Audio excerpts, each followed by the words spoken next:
All right, so you want to know what's next up? You've come to the right place. I'm Mark Halperin, editor-in-chief of the live video platform Two-Way, your host to everything next up. And I may begin to call you Nexters. How do you feel about that? Nexters. We're trying to find a name for what to call the people who like this program. And Nexters is currently the leading candidate. Let me know how you feel about that. Tell me on social media or anywhere on YouTube, wherever you're watching the program, if you like Nexters, because that is the front runner.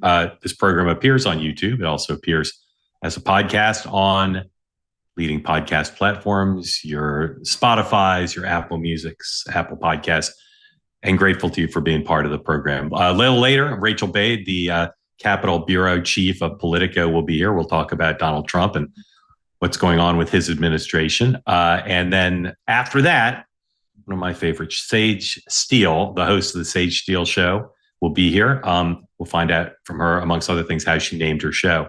But first, we'll have my reported monologue. I'm going to let you know what I think about what's going on between the United States and Iran and President Trump's actions. Pretty dramatic what he did. Pretty dramatic. And so grateful to you for being here. As I said, Rachael Bade, Sage Steele will be here. But first, now this. I have been amazed at how partisan the Democrats have been in reaction to what President Trump did. By all measures, a pretty exciting, pretty dramatic move, and pretty successful. Now, we don't know. Will the ceasefire hold? Who knows? But what we do know is that there has been bipartisan consensus for quite some time about Iran vis-a-vis Israel, vis-a-vis nuclear weapons, vis-a-vis ballistic missiles in the United States. And that bipartisan consensus, going all the way back, Bill Clinton and George W. Bush, Barack Obama, Joe Biden, and Donald Trump, has been at its root that Iran cannot have a nuclear weapon, that Iran's threats to Israel, to the United States, to the West in general, was such that it was one of the top priorities of every president I've ever covered, that they need to make sure that Iran does not get a nuclear weapon, particularly coupled with its development of ballistic missile technology. Even at a time of the extreme partisanship we've seen going back till before Bill Clinton, there has been bipartisan agreement. Israel is our ally. It's a close ally. Israel must be protected. That Israel is threatened by Iran because of its terrorism, because of its capabilities, but most of all, that Israel was threatened by the prospect of Iran having a nuclear weapon. And of course, Israeli prime ministers, Netanyahu and others, have always said that America must be a partner in dealing with this. When Barack Obama chose to deal with this threat, seen by every president since Bill Clinton, he chose to deal with it with an agreement. Now, there are people who say you can never make an agreement with Iran, and Donald Trump had been one of those people. He abrogated, he got rid of the Obama agreement, but he also started to negotiate with Iran and lead up to this armed conflict and seemed at least open through Steve Witkoff, his emissary, open to the prospect of some sort of agreement, which critics said was pretty similar to where Obama ended up with his agreement. Now, some of those critics were Obama people who said, why did he get rid of an agreement only to head towards something similar? And some of the critics were from the right who said, this is like the Obama agreement and we can't have an agreement like that because it's not safe. Every president has worried about Iran. And no one, with the exception of Barack Obama with that deal, has done anything about it. Donald Trump did. Now, this deal, again, may not hold, but this was classic Trump. He said to the Iranians, make a deal or you will pay a price. Classic Trump, lots of coordination with Netanyahu. No one has reported that story out, and that's an incredible story that we'll see how long it stays a secret, but lots of coordination with the Israelis for a long period of time, not just during the operation of the last week. Donald Trump acted. He acted decisively, and he acted with a purpose. It wasn't to start a war. It wasn't to say, let's bomb Iran, cause regime change, send American forces in, build them schools and hospitals and roads, win over the hearts and minds of the Iranian people. That's not what he was trying to do. You cannot deny that what Donald Trump has done, knowing that we don't know the full consequences, was to solve a problem that has bedeviled the United States and Israel and the world for decades. That's pretty good, to solve a problem that the other presidents wanted to solve and couldn't. If you need a history lesson on Iran, you should know that the Iranians have said they're going to develop this capability and they're going to use it and they're going to destroy Israel. And they have the capability to destroy lots of other places by taking their nuclear technology, marrying it up to their ballistic missile technology. This is not a joke. This is not a fight over whether Harvard should get a grant. And I'm not saying that's a joke, but this is a life and death, existential stakes. This is a big thing. If you ask every president since Clinton, what were the biggest things that worried you? What were the biggest responsibilities on your shoulders, heavy burden? I'm confident that they'd all list at the top or near the top Iran's capacity to have a nuclear weapon. Okay? Democrats in the last few days leading up to President Trump's military strike over the weekend, after his military strike, have been out of their minds in saying that Donald Trump wasn't adhering to the Constitution. Now, make no mistake, technically they're right. But we haven't had a president adhere to the Constitution on war powers since the War Powers Act passed. Because after Vietnam, the Congress said the president had too much power to make war. He wasn't adhering to the fact that war making is supposed to rest with the Congress. And so they passed the War Powers Act, and they tried to use the War Powers Act to restrain subsequent presidents. None of them have felt restrained in either party. And so part of why what Democrats are saying now in the wake of Donald Trump's use of military force without congressional authorization is how dare he, forgetting that they allowed Barack Obama to do it. Now, to their credit, there are some principled members of Congress in both parties who, regardless of whether the president's of their party or not, has said, no, they cannot act unilaterally. They must come to Congress if they're going to initiate hostile military actions. But it hasn't worked. They're not in the majority. They're not in the majority in Congress. They're not in the majority in the country. Partisanship. There's a phrase, partisanship should stop at the water's edge. That on matters of national security, people should have a higher bar for when they act in a partisan way. And unfortunately, whether you want to mark the beginning of the partisan era in which we are now, hyper-partisan, you want to mark it to the Robert Bork hearings during Reagan, you want to mark it to the way Democrats were treated when Bill Clinton was president by Republicans, you want to mark it to the rise of talk radio or cable news. But we have had for decades now a system where the incentives for the loudest and angriest voices is to dominate the national town square on both sides, because you get rich that way, you get power in Congress, you get followers on social media. It's a messed up process. And many people in my business and politics say, well, that's where we are. That's where we are. We're just going to be like that as a country. I haven't thought that. I haven't thought that since the Clinton era, when I was covering the White House and covering the Clinton administration, and said, well, it shouldn't be like this. Certainly we should have robust political discussions. Certainly it's not as bad as it was when we had an actual civil war. But for matters, for instance, of national security, when the president does something that pretty much everyone in politics and much of the country agrees with, well, that should be applauded, shouldn't it? There was a brief moment like that after 9/11 when people rallied around President Bush, 41, 43. That didn't last very long. And so the examples abound, whether you're talking about foreign policy, national security, or domestic policy. Barack Obama deported a lot of people. The left didn't protest it very much. They called him deporter in chief behind his back. The right didn't celebrate it. There is something wrong with the country that can't come together and rally around the president when he does something good. Okay. Barack Obama helped save the auto industry. Republicans criticized it. Okay. Now you have Donald Trump doing something historic, using boldly, judiciously, using force. Backlash was not very big. The markets didn't seem to mind it. The Europeans didn't seem to mind it. The Saudis didn't seem to mind it. Used force. Now, did he completely eliminate Iran's nuclear capability? Probably not. But he got them back to the negotiating table, and let us hope he's got them back to the negotiating table in a position of weakness. So here you have the decades of polarization, decades of the Democrats just reflexively criticizing the president. Barack Obama gets heat all the time for not endorsing the so-called Simpson-Bowles plan for deficit reduction. Republicans say, well, he's not serious because he didn't endorse it. He's not serious about reducing the deficit. Part of why he didn't endorse it, I'm told by people close to President Obama, is because if he'd endorsed it, it would have been the Obama plan, not the Simpson-Bowles plan. Goes from a bipartisan plan to a partisan plan, and it would never have passed. I'm not sure that's the only reason, but there's a lot to that. We live in this binary zero-sum world now in our politics, where if Donald Trump does it, for Democrats, it's bad. And by the way, if Donald Trump does it, for most Republicans, it's good. people made a big deal of the MAGA split in the run-up to President Trump's use of force. And they said, well, this shows the chaos and dissension.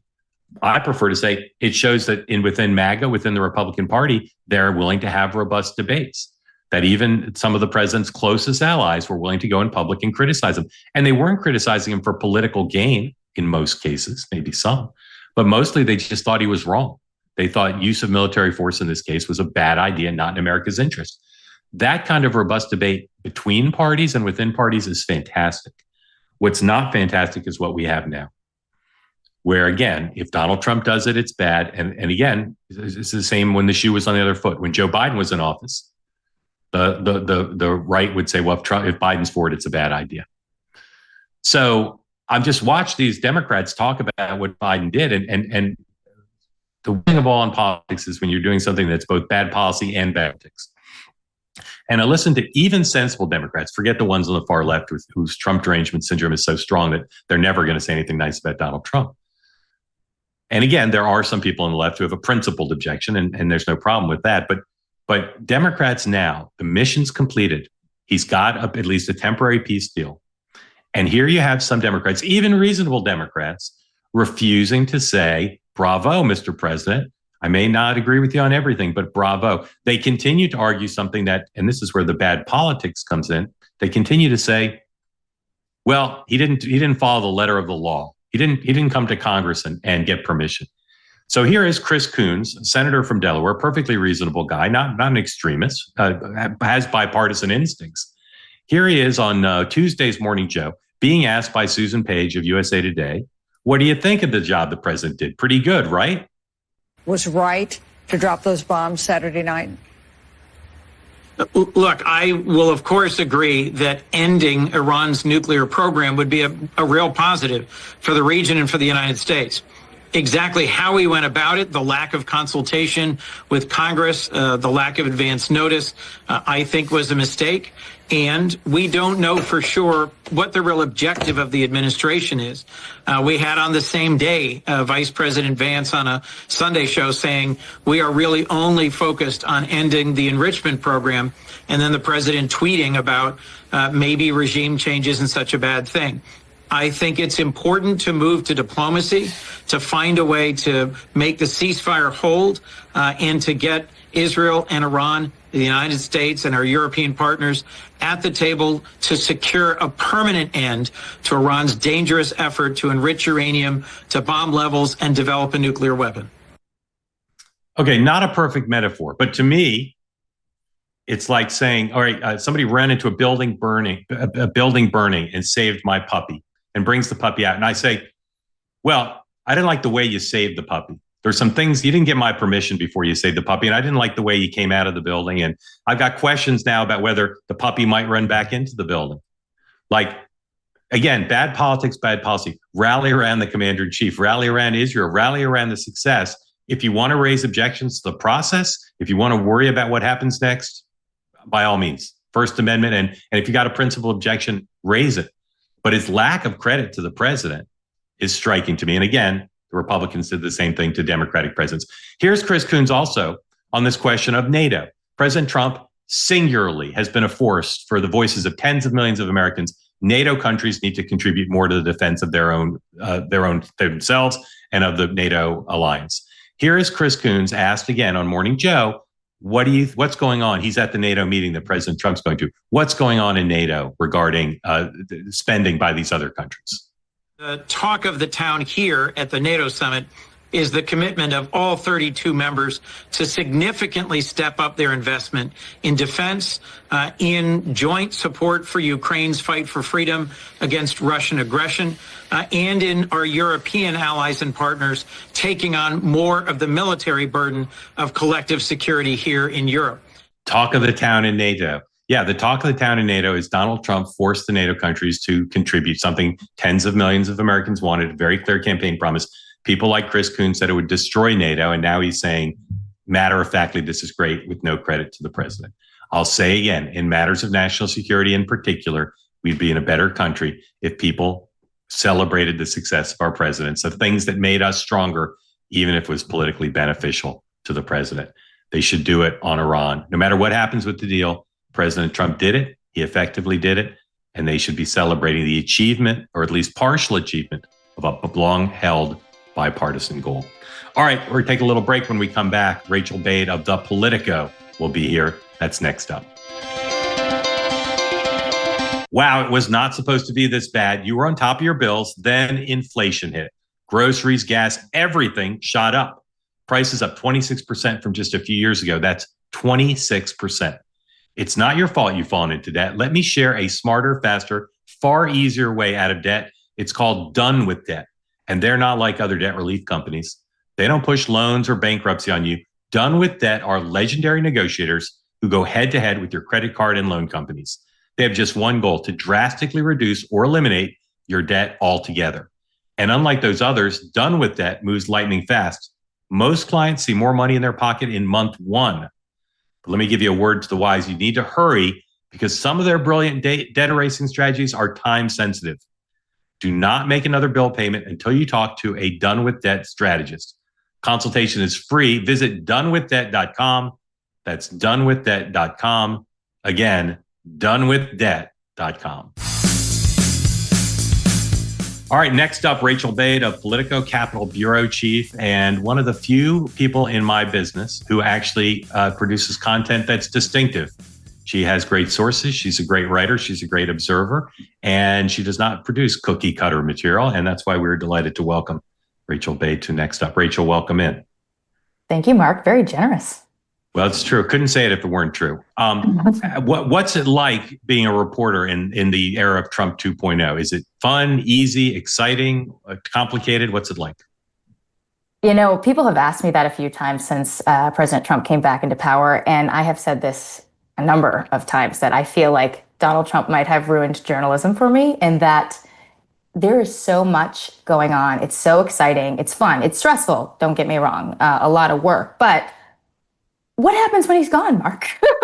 We're going to feel like, we have nothing to sort of latch on to. I mean, look, as somebody who, I love to stay busy. I love a good behind the scenes story, who's up and who's down. I mean, this second administration has been really exciting to cover. I'm having fun. The hours are brutal. I'm sure you would say the same thing. Oftentimes making calls until the wee hours of the morning, but there's so much happening right now. And I sometimes tell people that I feel like I'm on a farm and there's chickens all around me, and each chicken is a different story. And and there's like 20 chickens around me. I have to chase one story. I start running after one chicken, Mark. And then I see another one and I go after that chicken, and then another one and I go after that chicken. And there's just so much I want to write about, and so little time. So yeah, I'm having fun, but it's certainly keeping us busy. It's a very good metaphor. Did you grow up with chickens? I am from a small town in Ohio, but not on a farm. My friends had farms, but I did not. Because I've been surrounded by like 30 chickens. And the reason the metaphor is so good is they're all interesting to look at, and they're loud, but they move in unpredictable fashion. So even if you pick one to chase, you may not ever get it.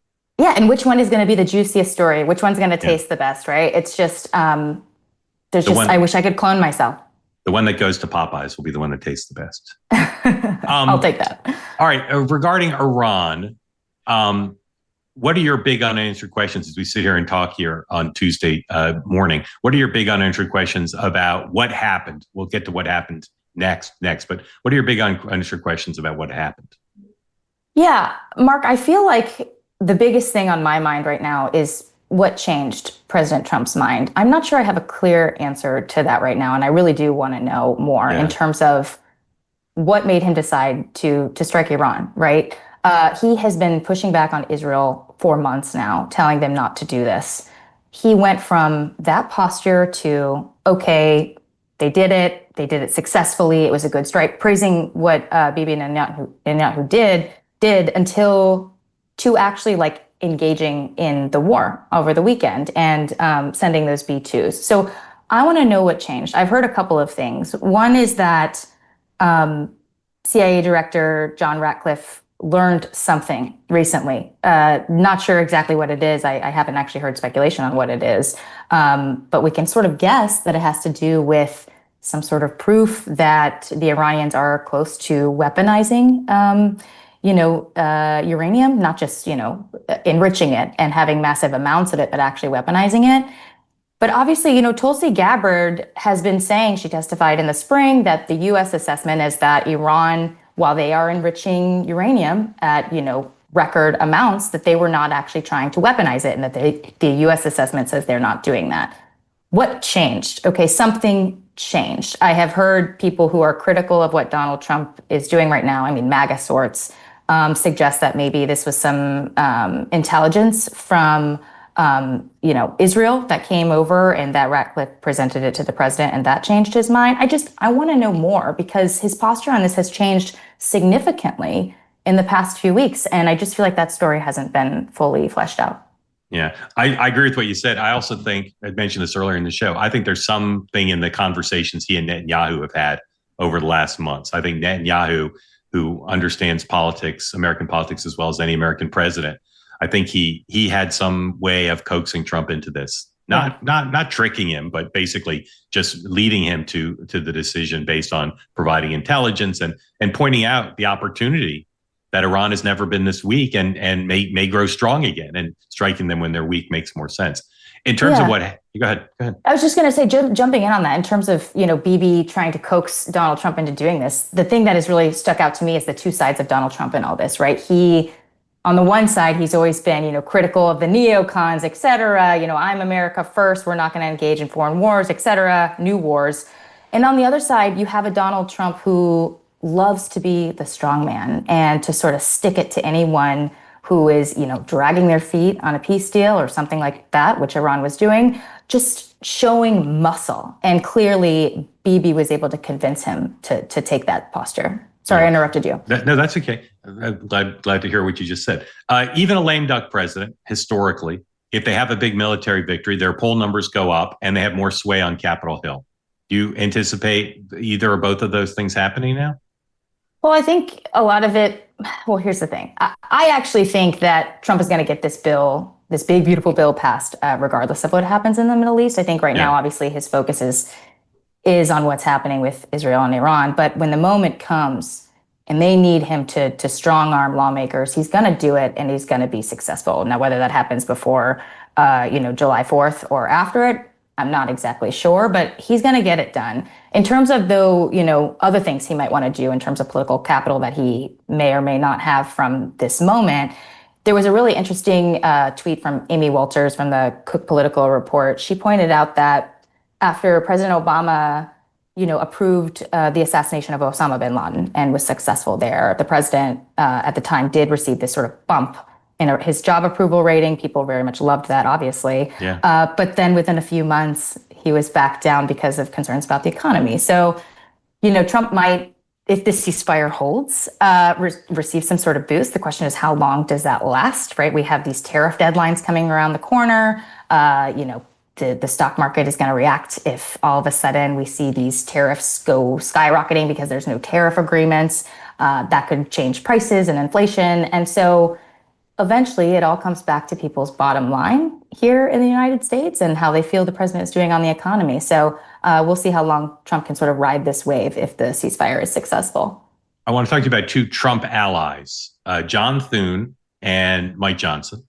Their predecessors in the era of Trump, Mitch McConnell on the Senate side, Paul Ryan and Kevin McCarthy on the House side. I think it's fair to say they were failures at understanding how to work with Trump. They didn't lose every time, but they didn't stand good terms with him. And in the case of two of them, they lost their jobs, Ryan and McCarthy. Mm-hmm. What is it about John Thune and Mike Johnson, who on the face of it to me would not be Trump whisperers, right? They're not. They have no kid. They've never like owned a casino in Atlantic City. They've, I don't believe either of them's been married 3 times. Like, they're not like stylistically like Trump. You wouldn't think they'd long to be at Mar-a-Lago. How have these two guys, start with Thune in the Senate, how have these two guys figured out how to master Trump? I actually want to start with Johnson, if you don't mind, because I think he learned a valuable lesson from his predecessors, and that Paul Ryan, who I covered, his speakership and Donald Trump's first administration, and their relationship pretty closely. And Ryan was like very dismissive of Trump. He wasn't always dismissive in public, but like the way he talked to the president, the president could tell. Ryan, obviously, policy wonk, tax nerd, knew what he wanted to do and thought he was right, and it didn't matter what Trump wanted. He was trying to sort of find a way to manipulate Trump to get what he wanted. So that didn't work, right? The MAGA wing hated him. He ends up retiring because he's basically loathed in the party.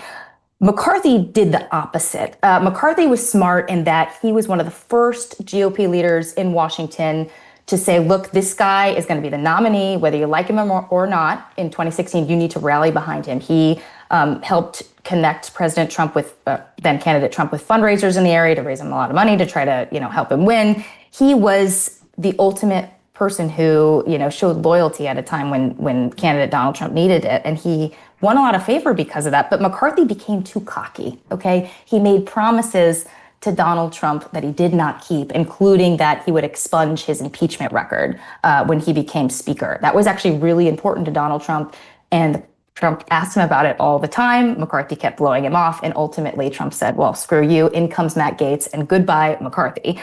I think Speaker Johnson has sort of found a sweet spot here, right? He has a policy vision the way that, Speaker Ryan did, and a relationship that McCarthy had as well, but he's not getting too cocky in that relationship. He knows that he always has to get Donald Trump on board. He's made sure that he has a good relationship with him and that he's talking with him frequently, and that he's running everything by him. And, it's been surprising to me with Johnson because you go back 6 months ago, Mark, and I was hearing from people very close to Donald Trump that they were having second thoughts about whether they wanted him as speaker. Yeah. It was after the whole, continuing resolution government funding thing totally blew up in Johnson's face. The president was upset that it did not raise the debt ceiling and deal with that issue. And Johnson was able to sort of worm himself back into the good graces of Donald Trump, surprising a lot of people who are very close to him. And I mean, you see it whenever President Trump talks about Johnson. You can actually just see the level of admiration he has for him. He praises him all the time, says nobody could do the job, which I'm not sure I agree with.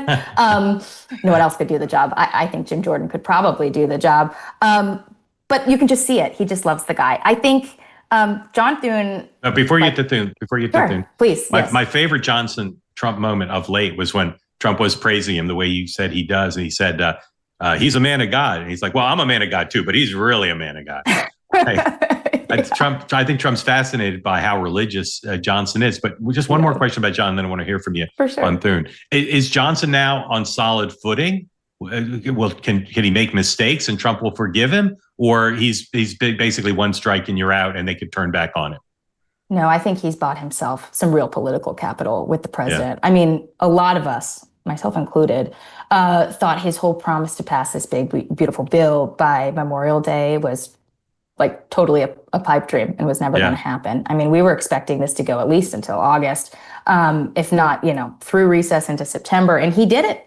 And I think that obviously Donald Trump he couldn't have done it without Donald Trump, whipping the votes. But I think, that has bought him some political capital. I will say one thing, and that is there are a lot of Johnson critics right now who are silent. They're not out there, fomenting, opposition to him, but they would love to see him fall on his face. And frankly, I have heard people say that if this bill falls through, that there could be a move against Johnson, that they could try to vacate him. I'm just very skeptical of it because I think that at least right now, he's in President Trump's good graces, and that's all that matters. Yeah, I mean, look, you're right. Other people might be able to do the job, but we've seen from the last couple of rounds of speaker voting, it's not clear that anybody else can get the job. It's not clear that anybody else has enough votes within the House conference to get it. Now, the Johnson-Trump relationship has been pretty public. They've done a lot of events together. Johnson goes to Mar-a-Lago. I can count on the fingers of one hand the number of times I remember seeing him with John Thune on camera. So what's up with those two, and how has that relationship been built, and how does it stand now?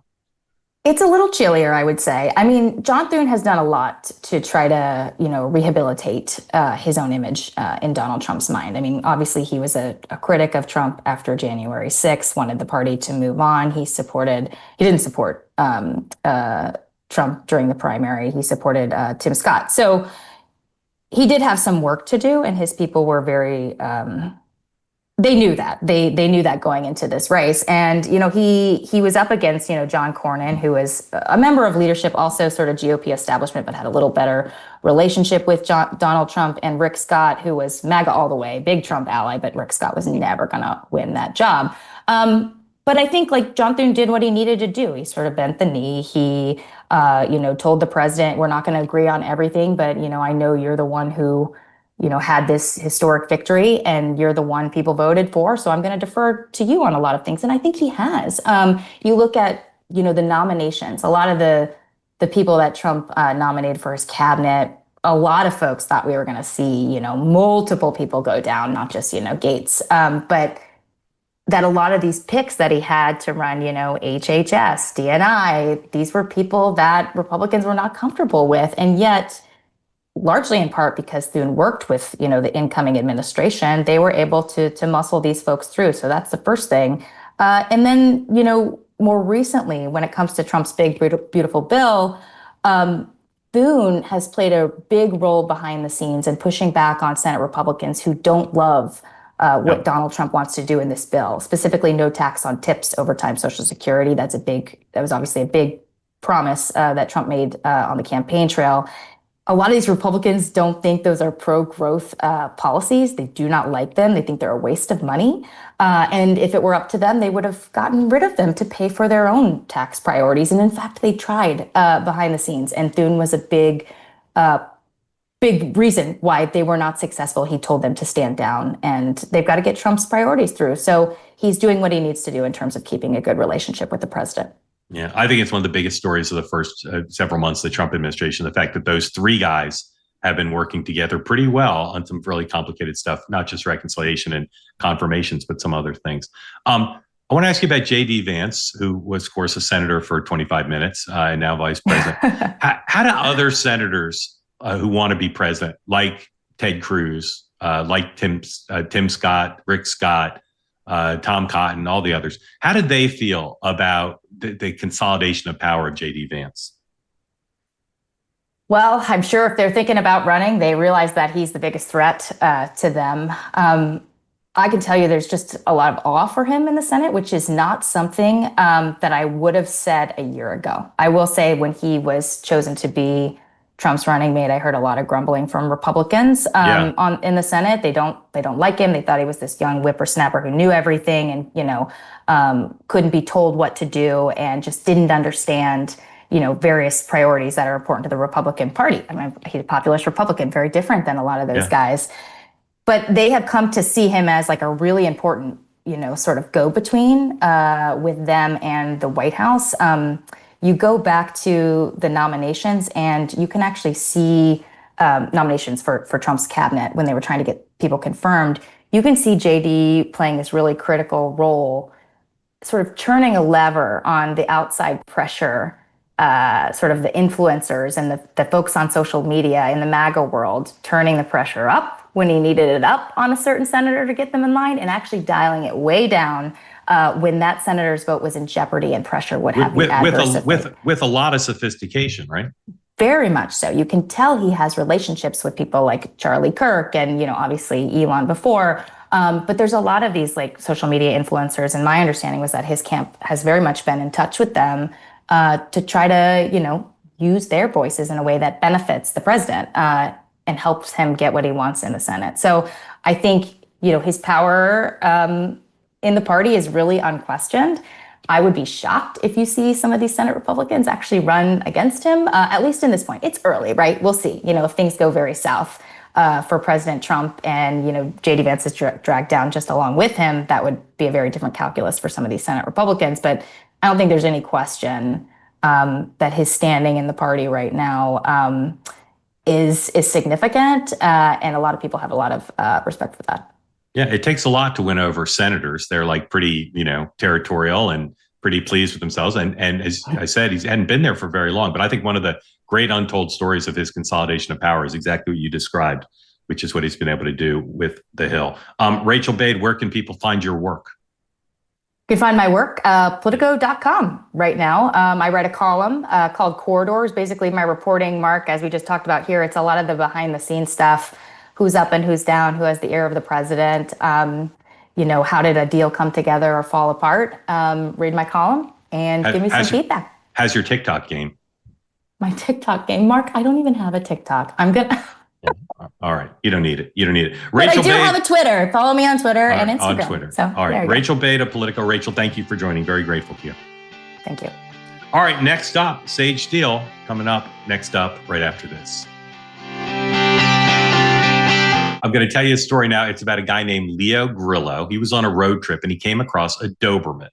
This dog was severely underweight, clearly in a lot of trouble. So Leo rescued the Doberman and he gave him a name. He called him Delta. Sadly, though, Delta is just one of many animals that needed help, which inspired Leo to start a new organization called Delta Rescue. It's the largest no-kill, care-for-life animal sanctuary in the entire world. They've rescued thousands of dogs, cats, and horses from the wilderness, and they provide them with what they need: shelter, love, safety, and a great home. This dedication and everlasting love to animals, that's Leo's mission and Leo's legacy. Delta Rescue, though, relies solely on contributions from people like all of us to operate. If you want caring for these animals to be part of your legacy, speak now with your estate planner, because there are tax savings and estate planning benefits as well. You can grow your estate while letting your love for animals live well into the future. Check out the estate planning tab on their website to learn more and to speak with an advisor. We all refer to dogs as man's best friend for a good reason. You can help those who need it most. So please, right now, visit deltarescue.org to learn more. Again, go today to deltarescue.org. Next up, Sage Steele, the host of the Sage Steele Show. First question, quite naturally, Ms. Steele, how'd you come up with the name of the program? I know it was really difficult. But here's the thing. I actually struggled because I didn't want people to think, oh, she thinks she's all that. I don't know if that's the army brat in me that comes back and try to lead with humility. But I do think from a business perspective, doesn't matter who I'm working with or for, they can't take my show from me if it's my name, right? Exactly. And the URL wasn't taken. It's all good. I want to talk to you about the news. You're from a military family and obviously heavily invested, not just in America, but in the current administration. So what are your feelings, and then we'll get to your thoughts. What are your feelings about the U.S. military strike on Iran? A lot. I think a big wide range of emotions. It's funny. I'm glad you mentioned my military background. Again, my dad was, and he's been retired for many years, but a career Army officer, West Point graduate, 3 of my uncles, 2 of my cousins. My grandfather was a Buffalo soldier. I am as pro-American as we get. This is my fiance's condo. We put up the American flag. I live and breathe by that flag, to be honest with you. It's never ideal. It is never what any of us want. Despite what some would like, how they would like to paint us. It is not what any of us wanted, but I do fully agree with the actions that have been taken, and fully support what this president is doing. It is imperfect. It is unfortunate. And I really feel like you can look back at just the last half century. You can go way back. We have always been the peacemaker. I don't always like that. Right? Because sometimes I'm like, let's take care of what's at home. We are failing in many ways here at home, but we don't have a home if others are allowed to do what Iran was doing, et cetera. So it's ugly, but I'm not giving up. And I have faith in what our commander-in-chief is doing and plans to do. In your MAGA universe, is it split people, or do you have friends who are supporters of the president who have opposed this? Sure. Absolutely. And that's okay. I think if we're just sitting here saying, oh, whatever, and not questioning anything, that's not healthy either. And I guess I'm MAGA because I believe in our country. Unfortunately, there's a lot that comes with that acronym, but I don't care. Yes, and I've seen online, there's been a ton of split over it. But I don't think that we should be surprised.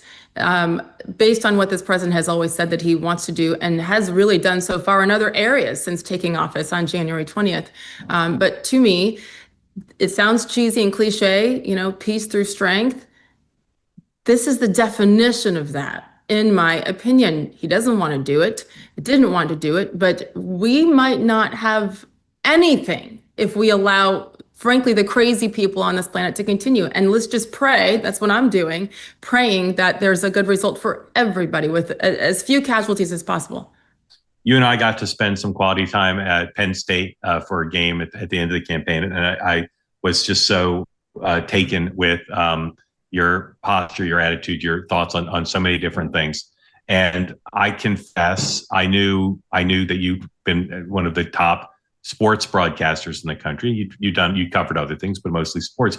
The kind of cartoon version of your trajectory is you're doing sports, you part on what acrimonious terms from ESPN, and all of a sudden you become very political. What were you like? What was Sage Steele like as a political thinker before you left ESPN? Or did it all start after that and the cartoon version's correct? I was hidden in a little box in a closet, and I came out of the closet, Mark. You did, but I mean, what did you do with all these incredible, intense, robust political thoughts you have now? Were you just talking about people with them privately, or you just wasn't part of the way you thought about the world?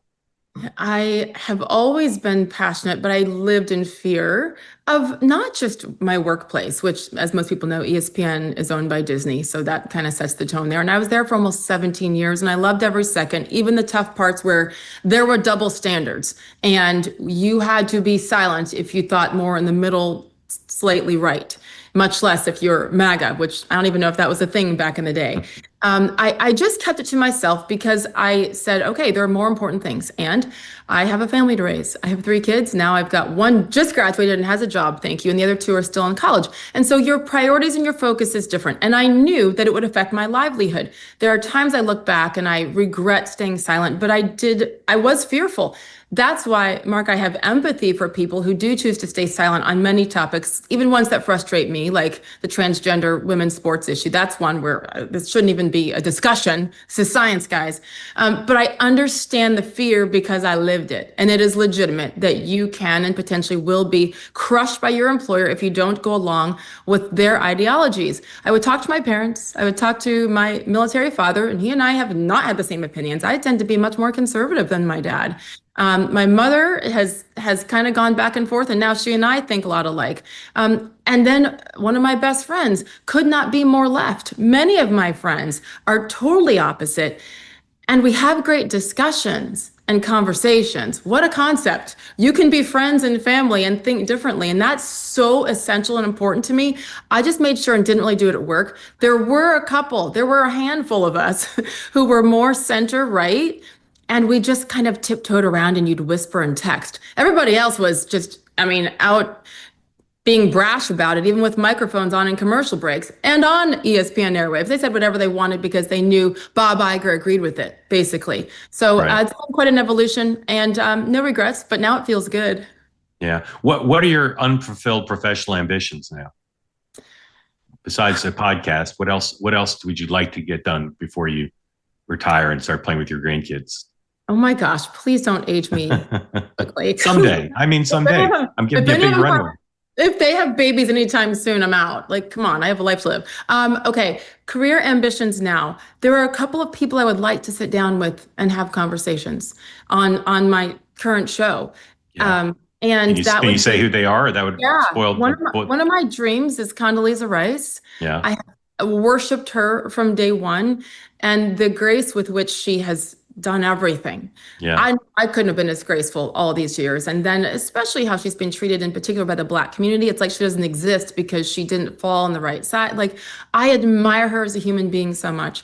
Do you know her at all? I have met her briefly a couple of times, and I'm going to beg my way. Do you want some help with the booking? I don't know her particularly well, but I know a lot of people who do. So you want to have a booking meeting about it and you can get her? Yes, all right, let's do that. All right, I'm writing that down right here. Thank you. That would mean I just have such respect. But also Barack Obama. I have so much I want to ask him about that. Frankly, it doesn't even have anything to do with true politics. I don't think he would, but that would be really interesting. And now that I don't have a fear of questions I ask, opinions that are out there, once you get past the feeling of being disliked and not being okay with that, it's like, let's go. And I have a lot to say to him. That one's less likely, but here's why it's not impossible. After his kids, you know what that guy cares about more than anything else? ESPN. He is a sports maniac. He watches is. like all he does is watch sports on TV. Yeah, but I'm not there anymore. And so, well, I know, but you got a clip reel that you could show him and be like, I've got ESPN cred. I mean, I if he watched for all those years, I mean, he knew who all of us were, and I was on. I was like the old lady there. We can work on that one. I'm not as sure I can deliver, but Dr. Rice, I think I can. Anybody else, or just those two? Right now, just those two. And as far as, I mean, there's several others, but as far as, them being. Do you want to make documentaries? Do you want to, run for public office? Like, what else is on the list of things you might want to do? I've been asked about public office before when I lived in the state of Connecticut, which would be an absolute waste of time. And I now currently reside in South Florida. Thought about it there. I actually talked to President Trump about that. Right. The day before the election, when I was with him and Tulsi Gabbard and Danica Patrick, we were on Trump Force One, those last two stops of his campaign in Pittsburgh and Grand Rapids, and on the plane back, such an unforgettable, incredible moment. And, I speak a lot. I love doing the speaking. I'm also a new member of the Board of Trustees at my alma mater, Indiana University. So, hey, Big Ten love here, right? Yeah. But it is such an honor to go back 30 years later and to be able to really bring on some change at these universities. Potentially, that's my goal. And highlight the good, but really hold people, universities, this one in particular, accountable, especially when it comes to DEI, some of the good and the bad that can come from it. And I have some personal reasons that I'm there too. So I think every day, and this might sound lame to you, but you kind of know me by now. I feel like it is such a gift to have this platform. And for a long time, Mark, I wondered why. Like, why did God give me this? I was this super shy, weird, awkward, gangly, tall, awkward army kid who didn't know where she was from because and I had this crazy dream of becoming a sportscaster, but I was so shy. My parents took me to doctors. They're like, okay, if you want to be on TV, that's great, but you're gonna have to talk on television at some point. And they helped me work through so much to get not just to my dream job, ESPN, which I announced when I was 11 years old, I wanted to work there, but to go even further when I was there. So now, where I feel like my goal in life, in whatever way that is, whatever platform, is to try to stand up for people who live in fear like I did, and people who don't have the platform that I believe God has given me. And so I know I'm on this earth. It's to be a mother to these 3 kids who aren't really kids anymore, and to use this big mouth of mine that I finally let go of the fear of using it to try to stand up for those who do have fear and encourage them not to wait 50 years to do it like I did. So whatever that looks like, is yes, the conversations, not interviews, conversations with people that I'm currently having, and to continue speaking and sharing the story of pushing through some fears and, okay, I'm biracial. Well, I'm not Black enough according to them, and I'm certainly not white enough. So what am I? And you have to choose, and I call BS on all of it.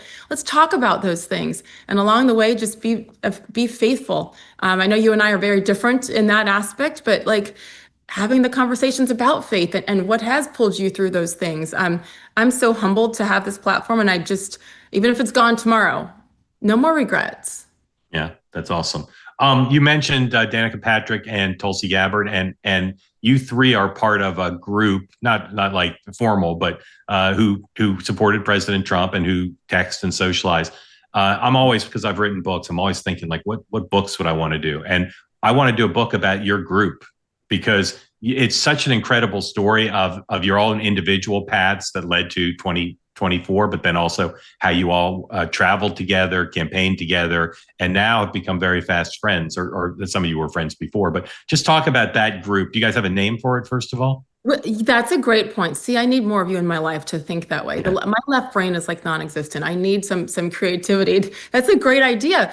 I have a picture that I should send you from. Could be the cover of the book. The picture? Well, I don't know. Tell me what it's of. Yeah, it is. I forget which Pennsylvania town we were in. And the 3 of us were each speaking at one of the rallies. So this is late October, and one of the many Pennsylvania towns that we visited. And we were in the back behind the stage, thousands of people out there who'd been waiting for hours in the morning. It was crazy. And it's the 3 of us sitting there, we look all spiffy and ready to get up and speak. And behind us is this truck, and on top is a a soldier, a police officer. SWAT team is probably what it was, with a couple of big machine guns and protecting. And the pictures of us there, cool with our coffee, and above us is this guy with a machine gun that we didn't realize till later. And I'm like, wow. And then I thought, where the hell am I? Like, what am I doing? I mean, Danica and I in particular, the most important time for me that I'll never forget with those two women was that Monday before the election. And we were in Buncombe County, Asheville, North Carolina, that had been completely just devastated, of course, by the hurricane and forgotten about by the last administration. And we had 6 different stops in Buncombe County, North Carolina that day. Every stop one of them was a gas station, one of them was a diner, one of them was a man's home that had been, swept down the hill and he had nothing left. And every time, Tulsi and I in particular, would get back in the car, we'd be crying more.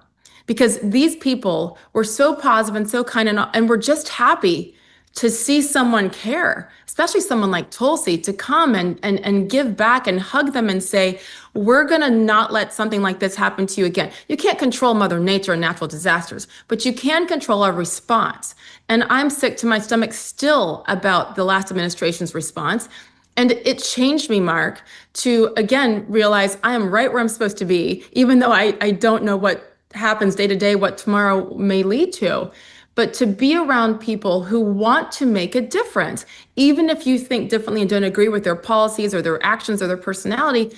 Tulsi Gabbard was leading the way with us and asked Danica and I to come with her. And it changed me that day. And so I have so many beautiful memories. And now, there's lifelong friendships with them. And I don't even really, I'm not in Washington. I'm not doing those things. I don't really have a desire to be. I feel like my role was what it was last fall when they asked. It was an honor to do it. And look what's come of it. Some friendships with beautiful people who, look, a couple years ago, did anybody think we'd see Tulsi Gabbard in this role with this administration? Last thing, the UFC event in November, the week after the election, with my 78-year-old father. And we were sitting right there. And I took a picture when Donald Trump, Tulsi Gabbard, Elon Musk, and RFK stood side by side, all former Democrats who were on Team Trump, at least at that time. And it was the most surreal thing. And I'm like, I get to witness history. And if I had a tiny bit to do with allowing people who look like me to say, no, it's okay. It's okay to vote for the person who you think will be the best leader based on that, not your feelings. It was such an honor. But to me, Tulsi is a special human being, and I am honored to know her.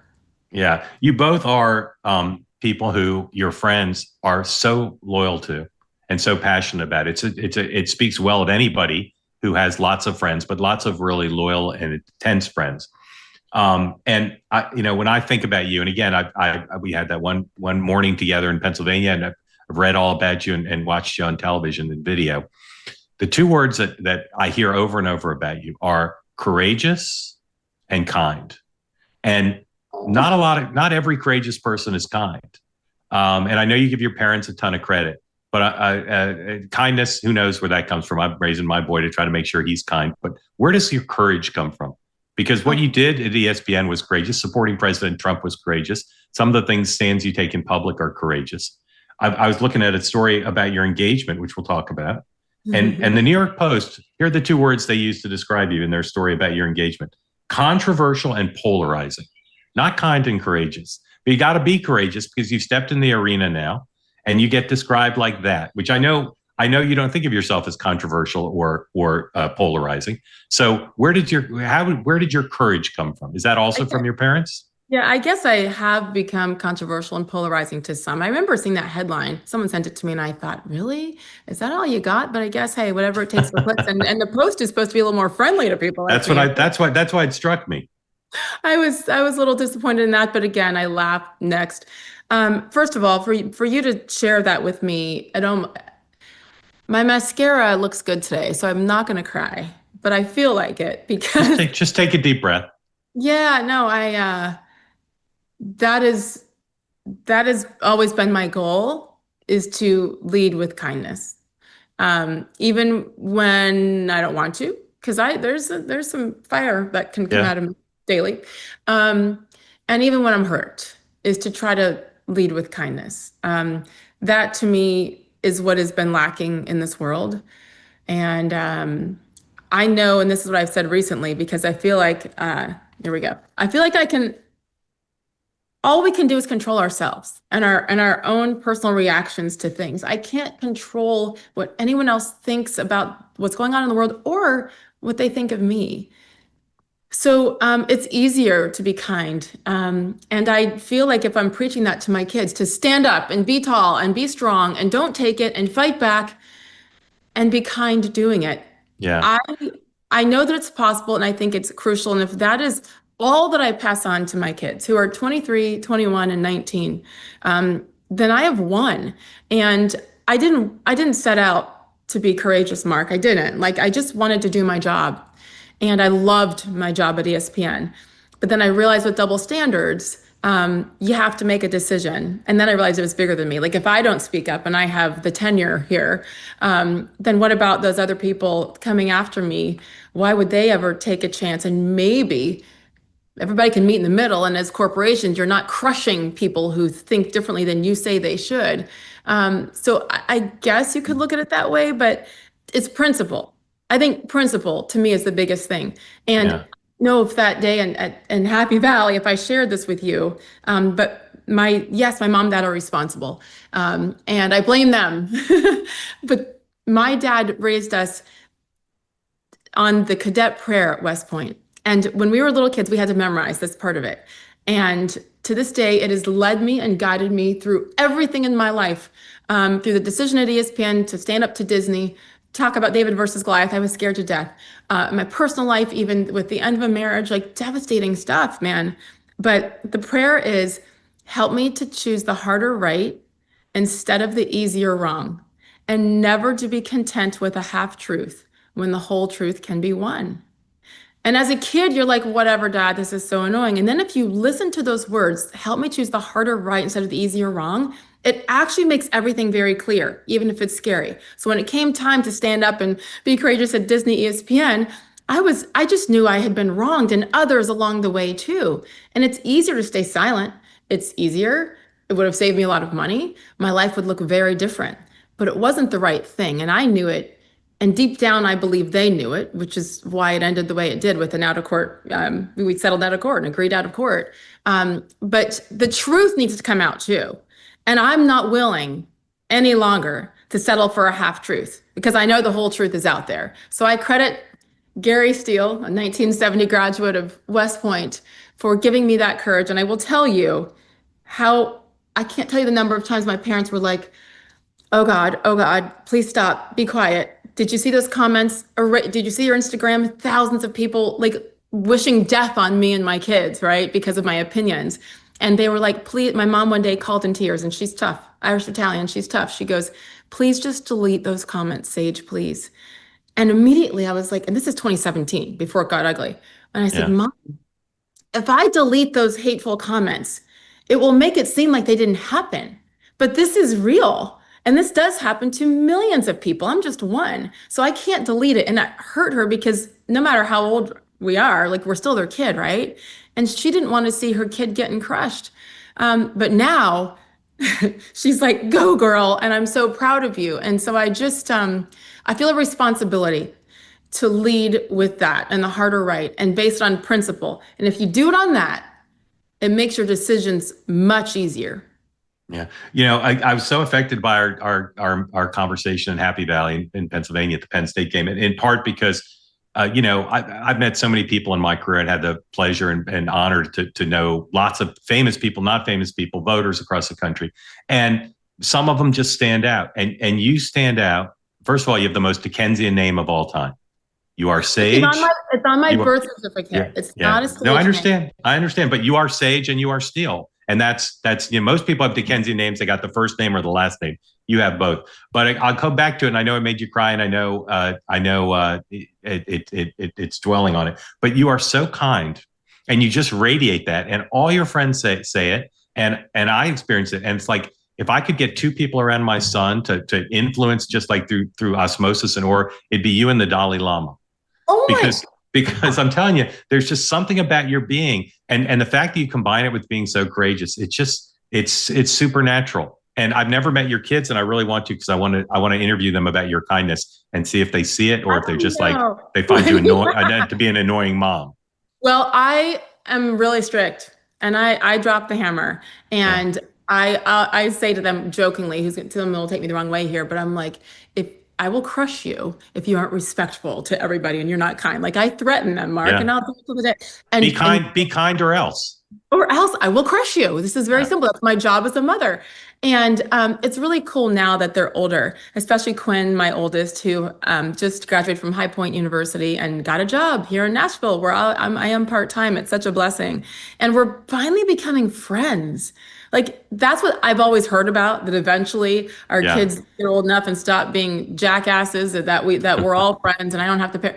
And we're there. And I'm so blessed to have these human beings who make me better, who challenge me. And then, there's a lot of ownership. I've screwed up a lot as a mother, right? And I told Quinn the other day, I was like, I've never had a 23-year-old before. I haven't. And so you're going to have to guide me as I'm trying to guide you. Usually what do we do as parents, Mark? It's like, okay, I've experienced this, and let me help you so you don't have to experience it. They listen about 50% of the time. I say, I'm just doing this so you don't have to go through what I did. Maybe you can get there sooner. Maybe for my kids, and I've said this a million times, maybe you don't wait until your very late 40s, early 50s to be true to yourself and to stand up. And I don't think I told you this, but the night before my lawsuit against Disney dropped, the night before, Quinn was in college, the other two were in high school, and I called each of them separately. Sat down with the younger two, and my son, who's in the middle. I always say he's in the middle of these two psycho daughters of mine, sister. He's a saint. Big kid, 6'4", 220, heart of gold. And I was tearful as I said, listen, this is what's happening tomorrow, and there's going to be some headlines, and there's going to be some ugliness, and I want to apologize for what's coming your way. But I don't ever feel the need to defend me, please. But if anyone pushes you, like in the past, parents, teachers, coaches had said stuff to them when I made headlines for something, and they took it out on my kids, and I did go crush those people, by the way, but don't mess with my kids. But I said, don't feel the need to defend me. Just tell them diversity of thought. That's what's most important. And my mom can have an opinion, and so can you, but like, leave her alone in that way. But I didn't want them to feel the need or the pressure to defend me. And my son looked at me and he goes, Mom, it's about time you stood up for yourself. There you go. That moment, I realized, oh my God, all these years, I was staying smaller and quieter, mainly to protect them. But what was I showing my kids by staying silent? I was telling them to be quiet and to shut up and to not lead. And so I realized my intentions were great, but I was teaching them the opposite of what I needed to be teaching them. And at that moment, I knew that even if I lost the lawsuit, I had won in more important ways, because my kids saw their mom finally saying, enough is enough. This is wrong.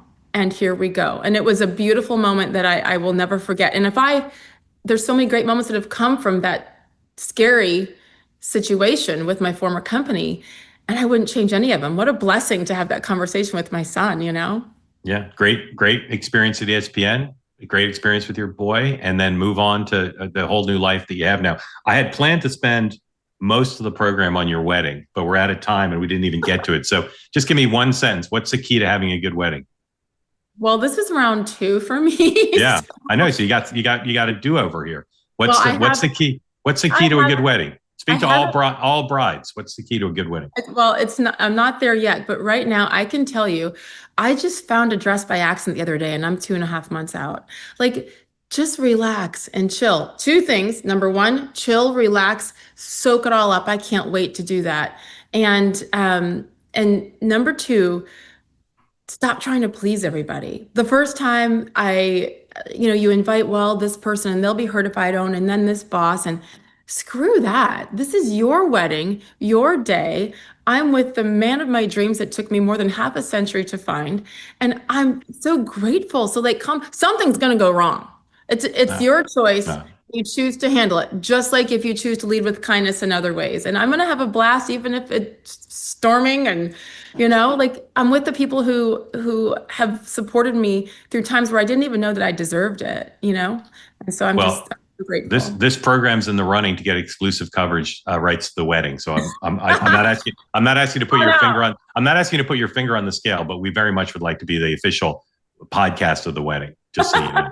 All right, come on out to Nashville. Sage Steele, host of the Sage Steele Show, soon to be a newlywed again, and mother of 3 strapping adults. Grateful to you for making time. Great to talk to you. Look forward to seeing you and your courageous kindness again. Thank you for what you're doing. You make me smarter. I am serious. And I loved our day, even though go IU, not Penn State. Yeah. All right. Sage, thank you. Thank you. All right. Again, thank you all for watching. Next Up appears twice a week. You can watch us and listen to us on all the normal podcast channels as well as here on YouTube if you're watching right now. Please like, subscribe, become part of the Next Up experience. And again, I'm going to call you Nexters until somebody tells me not to. Thank you very much for being here. I will see you again in the next episode to find out what's next up.